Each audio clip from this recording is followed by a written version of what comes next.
Hello friends, welcome back to the channel.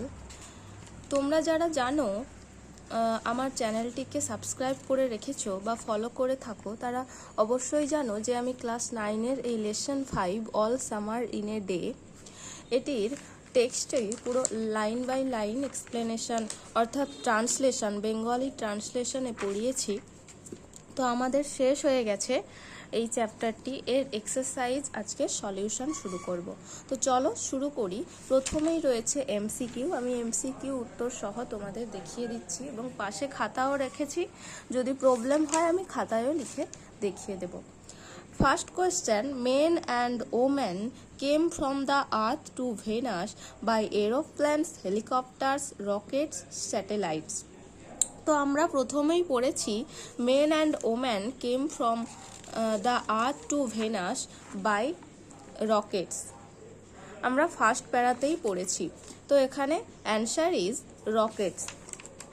Second question, the children learned that the sun was like a or an lemon, apple, orange, guava. এটাও আমরা পড়েছি they learned how like a lemon it was. তো it বলতে এখানে সান সামনেই লেখা আছে, তো এখানে অ্যান্সার হবে lemon. The children had long forgotten the colour of the, অর্থাৎ বাচ্চারা ভুলে গিয়েছে রং। কিসের রং? আর্থ, সান, ভেনাস, মুন। অবশ্যই সান হবে। আচ্ছা, আমি তোমাদের কোশ্চেনের বাংলা মানেগুলো বলে দিই। Men and woman came from the earth to Venus by, অর্থাৎ পুরুষ এবং মহিলারা পৃথিবীতে এসেছে শুক্র গ্রহে কিসের দ্বারা? তো রকেটের দ্বারা, উত্তর আমি বলেছি। Children learned that the sun was like A, children মানে বাচ্চারা শিখেছিল যে সূর্য একটি কার মতো? লেমন, অর্থাৎ লেবুর মতো। The children had long forgotten the colour of, বাচ্চারা ভুলে গেছে কিসের রং? সূর্যের রং। When the children felt warm in the sun they took off their dash, কি? যখন বাচ্চাদের গরম লাগছিল সূর্যের আলোয়, তারা কি খুলে ফেলেছিল? তাদের বাংলায় তোমরা বলো। তারা তাদের জ্যাকেট খুলে ফেলেছিল। তো এটার উত্তরও সামনেই আছে, আমাদের খুঁজে বের করতে হবে।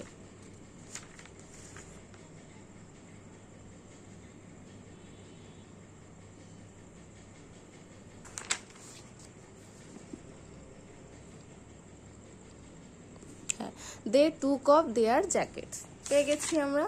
তো অ্যান্সার হবে জ্যাকেটস।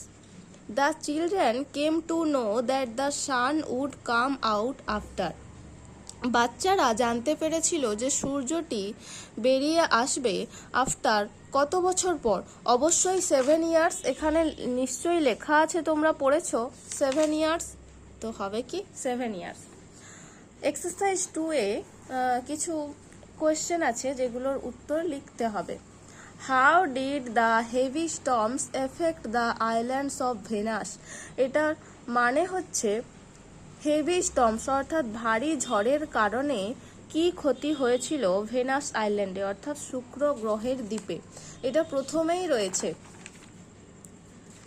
দেখো হেভি স্টর্মস ভারী ঝড়, কস্ট ভারী ঝড়ের কারণে টাইডাল ওয়েভস উত্তাল ঢেউ এসছিল to come over the islands, দ্বীপের উপরে, অর্থাৎ আইল্যান্ডস অফ ভেনাস।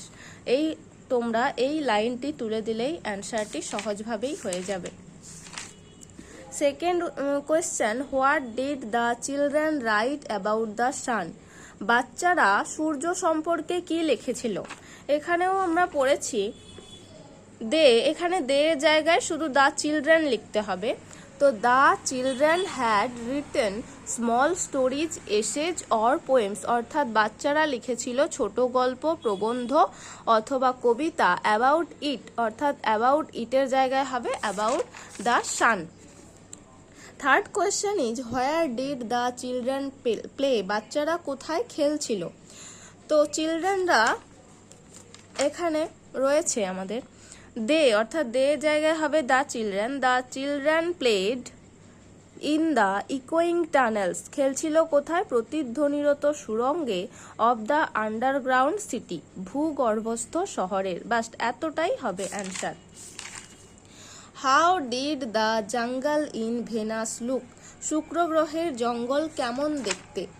এখানেই রয়েছে it was the colour of rubber as ink, অর্থাৎ উত্তরটা হবে the jungle in Venus looked, the jungle in Venus looked, ED যোগ হবে like, like rubber as and ink.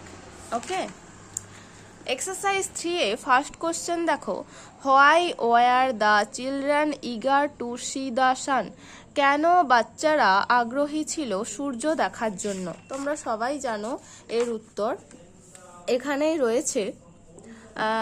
কারণ তারা যখন খুবই ছোট ছিল তখন সূর্য বেরিয়ে এসেছিল লাস্ট 7 ইয়ার্স আগে। তো লিখবে এখানে, তোমরা প্রথমে প্রশ্নটা এভাবে উত্তর লিখে নেবে, the children war eager to C the sun, the children বাচ্চারা ওয়ার ইগার আগ্রহী ছিল টু সি দ্য সান সূর্য দেখার জন্য। তারপরেই লিখে নেবে বিকজ, BECAUSE, বিকজ কারণ, হোয়েন দ্য সান যখন সূর্য কেম আউট বেরিয়ে এসছিল, লাস্ট টাইম শেষবার 7 ইয়ার্স এগো 7 বছর আগে, দে ওয়ার টু ইয়াং তারা খুবই ছোট ছিল। ব্যাস এতটাই উত্তর। Second question, what did the children do immediately after the rain stopped, বাচ্চারা কি করেছিল বৃষ্টিটি থামার পরেই, অর্থাৎ ইমিডিয়েটলি মানে তৎক্ষণাৎ, থামার পরেই কি করেছিল?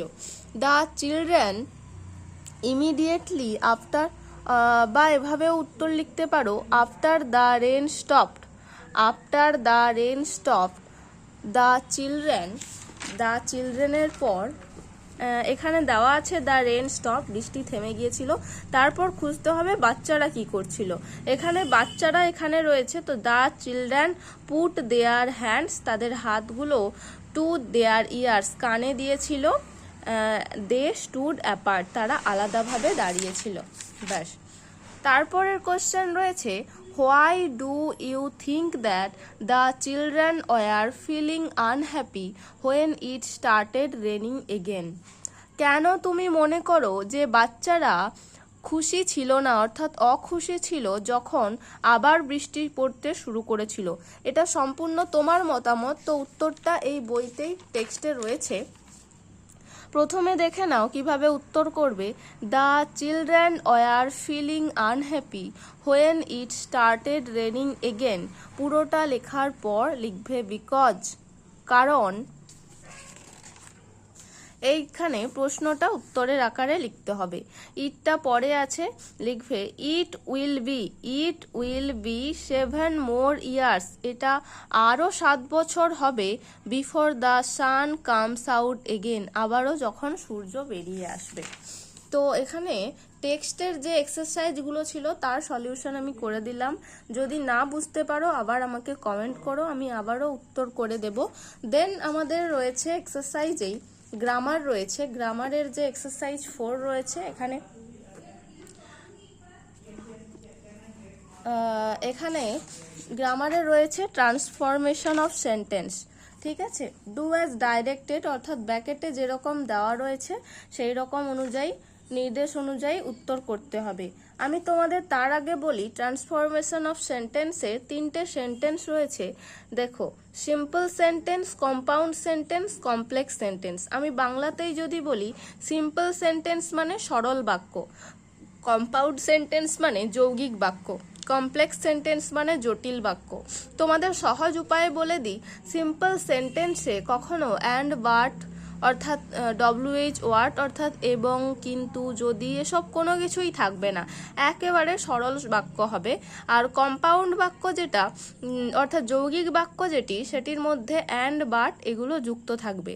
আর কমপ্লেক্স সেন্টেন্স যেগুলো, অর্থাৎ জটিল বাক্য, যেটার ভেতরে থাকবে WH ওয়ার্ড, এবং যদিও, তৎক্ষণাৎ সব অবশ্যই থাকবে।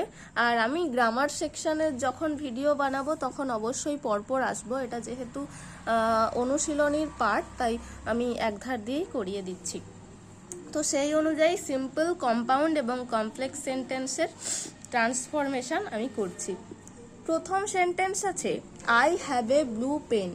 আমার কাছে একটি নীল রঙের পেন রয়েছে। এটি একটি সরল বাক্য, অর্থাৎ এর মধ্যে কোনো যৌগিক এবং জটিল কিছুই নেই। Change into a complex sentence, এটাকে একটি জটিল বাক্যে পরিণত করতে বলছে। আমি কি বললাম? জটিল বাক্য মানে যার মধ্যে যে, যেটি, যেখানে WH ওয়ার্ড আরও থাকবে। আমি এখানে আমার কাছে একটি নীল পেন রয়েছে, সেটি যদি বাংলাতেই জটিল বাক্য করতে যাই তো এটির উত্তর হবে, আমার কাছে একটি পেন রয়েছে যেটি নীল রঙের। তাই তো? ইংলিশেই করি। এর উত্তর হবে, আমি লিখে দিচ্ছি খাতায়, exercise 4A, I have a blue pen। এটি একটি সিম্পল বাক্য, অর্থাৎ সিম্পল সেন্টেন্স। এটাকে আমি কমপ্লেক্স সেন্টেন্সে বানাবো, তাই উত্তর হবে, আই হ্যাভ এ পেন। আমার কাছে একটি পেন রয়েছে, হুইচ ইজ, যেটি হলো ব্লু, নীল, অর্থাৎ এটি হলো কমপ্লেক্স। আশা করি বুঝতে পেরেছ। বিয়ে আছে, seeing a snake.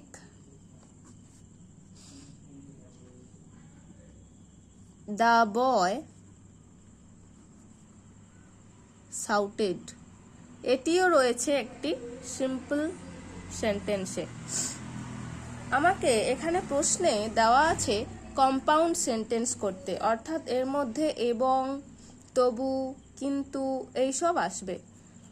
Seeing a snake, একটি সাপ দেখে দ্য বয় শাউটেড, ছেলেটি চিৎকার করলো। আমি একে যদি বাংলাতেই যৌগিক বাক্যে পরিণত করি, ছেলেটি একটি সাপ দেখলো এবং চিৎকার করলো, তাই তো? খুব সুন্দরভাবে যৌগিক বাক্য হয়ে যাবে। তাহলে হবে কি, দ্য বয়, ছেলেটি একটি সাপ দেখলো, the boy saw a snake and, এবং চিৎকার করলো, শাউটেড। আশা করি বুঝতে পেরেছো, এটি কম্পাউন্ড সেন্টেন্স।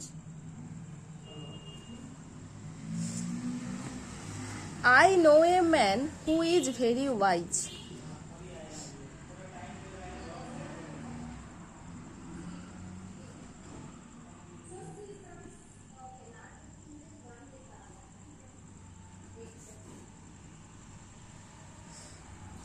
তোমরা খুব ভালোভাবে লক্ষ্য করলে দেখতে পাবে, এটি রয়েছে কমপ্লেক্সে। অর্থাৎ আমি ফার্স্ট কোয়েশ্চেনে করিয়েছিলাম I have a blue pen, এটি সিম্পলে ছিল, আর আমাকে বলা হয়েছিল কমপ্লেক্সে করতে। এখানে দেখো একই রকমভাবে থার্ড কোয়েশ্চেন কমপ্লেক্স সেন্টেন্সে রয়েছে, আমাকে সিম্পলে করতে বলা হয়েছে, অর্থাৎ WH ওয়ার্ডটা তুলে দিতে হবে। তো আমি যদি করি আই নো এ ম্যান, আমি একটি মানুষকে জানি, হু ইজ ভেরি ওয়াইজ, যে খুব জ্ঞানী। একেবারে এর উত্তরের মতো, অর্থাৎ প্রশ্নের মতো করে দিই যদি, I know a very wise man, আমি খুব জ্ঞানী একটি মানুষকে জানি। I know a very wise man, ব্যাস হয়ে গেল সিম্পল সেন্টেন্স। তারপরে রয়েছে the girl who is dancing on the stage is my sister, change into a compound sentence. এটাও কমপ্লেক্স সেন্টেন্সে রয়েছে, WH ওয়ার্ড ভেতরে থাকা মানেই ওটি কমপ্লেক্স সেন্টেন্সে রয়েছে। The girl who is dancing on the stage is my sister, এটি রয়েছে কমপ্লেক্স সেন্টেন্সে।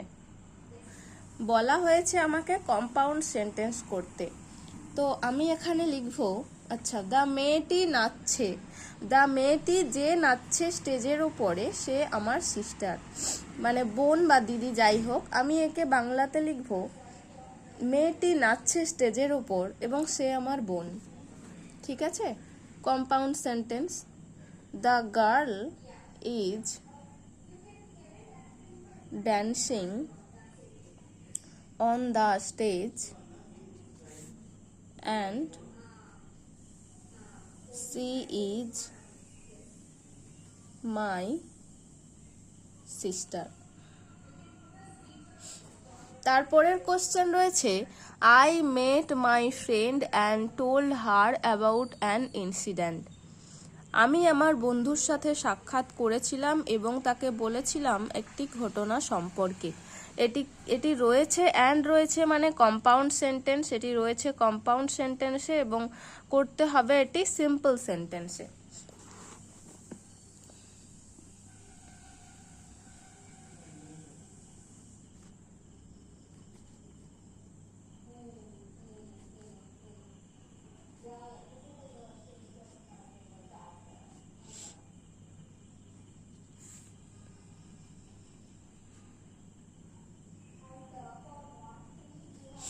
এটি রয়েছে অ্যান্ড রয়েছে যেহেতু তখন হবে কম্পাউন্ড সেন্টেন্স। অর্থাৎ তোমরা লক্ষ্য করলে বুঝতে পারবে এক্সারসাইজ 4-এর বি এর যে কোয়েশ্চেন ছিল রয়েছিল এটি সিম্পল সেন্টেন্সে, করতে হয়েছিল কম্পাউন্ড সেন্টেন্সে। ঠিক একই রকমভাবে ই এর কোয়েশ্চেনে রয়েছে এটি কম্পাউন্ড সেন্টেন্সে, করতে হবে সিম্পল সেন্টেন্সে। অর্থাৎ একইভাবেই প্রশ্নের মতো যে ভার্বটিকে প্রেজেন্ট ফর্মে করে তার আইএনজি যুক্ত করা হয়েছে, ঠিক সেভাবে মেটের প্রেজেন্ট ফর্ম মিট, তার সাথে আইএনজি যোগ করব। অর্থাৎ meeting my friend, I told her about an incident. আশা করি বুঝতে পেরেছো। তারপরে রয়েছে the sky was overcast but it did not rain. আকাশটি উৎফুল্ল হচ্ছিল কিন্তু বৃষ্টি হচ্ছিল না। এটি রয়েছে কম্পাউন্ড সেন্টেন্সে আর করতে হবে এটি কমপ্লেক্স সেন্টেন্সে। বাট রয়েছে যেহেতু তাই এটা compound sentence. The sky was overcast but it did not rain রয়েছে কম্পাউন্ডে, করতে হবে কমপ্লেক্সে। তো যদিও অর্থাৎ দো যুক্ত করতে হবে, দো দ্য স্কাই ওয়াজ, আর বাকি সেন্টেন্স পুরো ঠিক থাকবে। দো the sky was overcast it did not rain। আশা করি সবগুলো বুঝতে পেরেছো, না বুঝতে পারলে অবশ্যই কমেন্ট করো। আর এর পরে রয়েছে একটি রাইটিং স্কিল এক্সারসাইজ 5-এ, যেটি একটি লেটার রয়েছে পোস্টমাস্টারকে, অর্থাৎ অ্যাপ্লিকেশন। আমি করাবো না রাইটিং স্কিল এখন, যদি কারোর প্রয়োজন পড়ে অবশ্যই কমেন্ট করো, আমি তখন রাইটিং স্কিল দেব। আর যদি ক্লাসটি ভালো লেগে থাকে অবশ্যই লাইক করো আর চ্যানেলটিকে অবশ্যই সাবস্ক্রাইব করো, পাশে থেকো। এবং আমি এর পরে আবারও চ্যাপ্টার শুরু করতে যাচ্ছি। Thank you.